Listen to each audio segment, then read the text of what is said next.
Welcome back to our channel.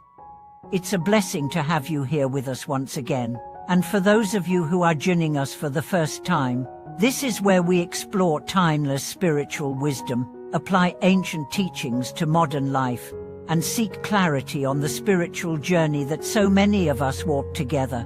Today's topic touches a nerve in the hearts of many sincere practitioners, those who've walked the path for years, chanted countless mantras, participated in rituals, fasted, studied the scriptures, and yet still ask themselves with growing frustration and confusion, why are my merits not manifesting?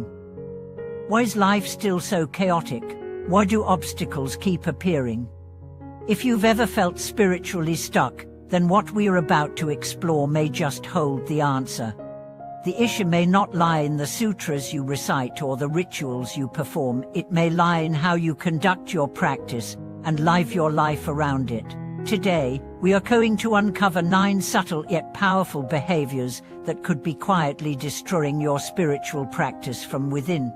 These are not simply bad habits, they are spiritual traps that masquerade as devotion and lead to disillusionment.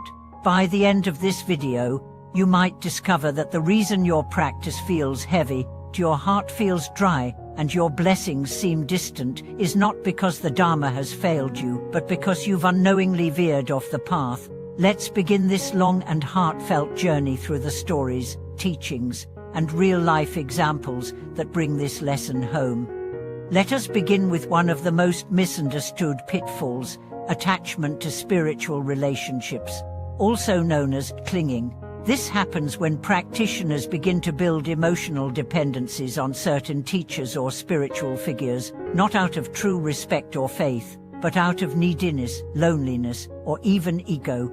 Many people are drawn to charismatic monks or famous Dharma teachers. They travel long distances, offer generous donations, and speak endlessly about their connection to these figures. But behind the scenes, there's a hidden desire for special blessings, for recognition, for status.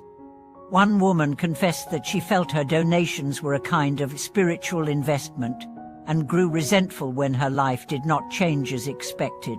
Her clinging led to bitterness, and eventually, doubt in the entire path. Another trap is the event chaser. Some practitioners turn spiritual gatherings into a kind of spiritual tourism. They bounce from one temple to another, attend every large-scale puja or festival, collect certificates, post photos, and even boast about the number of masters they've met. While spiritual community is important, this habit reveals a mind that is still restless, still seeking stimulation rather than transformation. One monk observed sadly that some people worship the altar more than the Buddha. They miss the silence between the chants, the breath between the teachings where real insight arises. Then comes the wanderer mindset. Some leave their home temple searching for deeper, more powerful teachers. They begin to compare Dharma centers, complain about their resident monastics, and idealize distant teachers they barely know. This leads to a habit of spiritual restlessness, never rooting, never growing. But enlightenment isn't found by changing locations, it's found by changing perceptions. One of the most revered masters said, "The greatest temple is your own patience. The most powerful mantra is sincerity. One of the most corrosive obstacles is jealousy." In community settings, it's common to see practitioners praise one another's dedication, how often they volunteer, how much they donate, how well they chant. But for some, praise becomes poison. Instead of cultivating joy in others' virtues, they begin to criticize, gossip, and spread doubt. One temple had to counsel a woman who spread rumors about another devotee simply because she was asked to lead a chanting session. Jealousy not only creates division, it robs you of the joy of your own practice. Then there is emotional entanglement. This is particularly dangerous when it occurs between lay practitioners and monastics. Some women, and sometimes men, become overly attached to a teacher not out of reverence, but out of emotional longing. They fantasize, project, and become possessive. This confuses spiritual admiration with worldly affection. A well-known abbot once said, "When a student sees their teacher as a mirror, they grow, but when they see them as a crutch, they fall."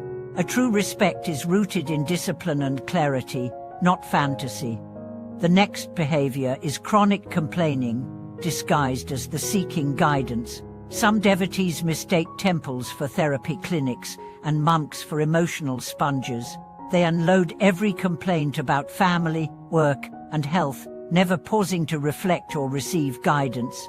This constant venting creates a heavy energy in the temple, draining others and deepening the speaker's own sense of victimhood. True spiritual dialogue is born from humility, not indulgence. Inappropriate behavior in sacred spaces is another silent distremor. Some treat temples as social lounges. They laugh loudly, gossip, or behave flirtatiously even during ceremonies. One monk shared how a group of young devotees would pose for selfies in front of statues immediately after prayer sessions, missing the entire atmosphere of reverence. The Dharma teaches that our utter conduct reflects our inner mind. Without discipline, there can be no depth. Another trap is the gossip circle.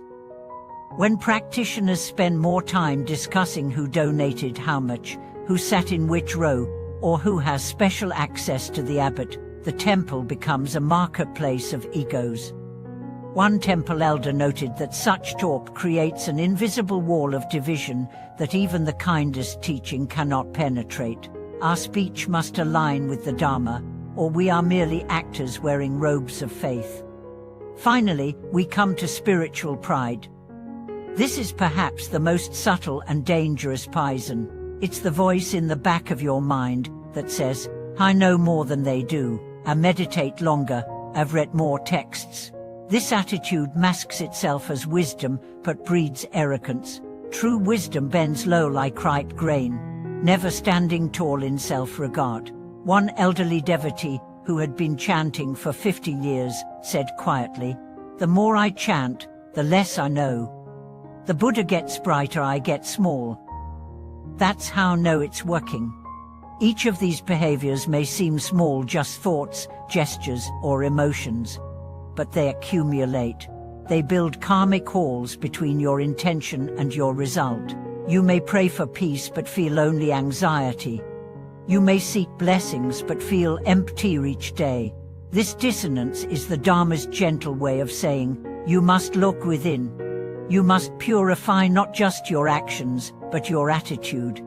One man, a successful entrepreneur, came to a retreat saying he had practiced for 15 years and gained nothing. He chanted, donated, meditated, but still felt hollow.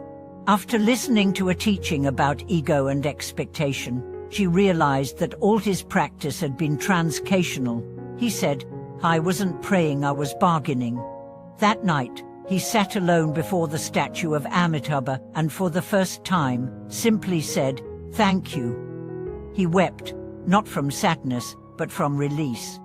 That's when the true journey begins, not when you memorize scriptures, not when you attend every ceremony, but when your heart opens and your ego softens. That's when merit starts to flow, not because you asked for it, but because you became ready to receive it.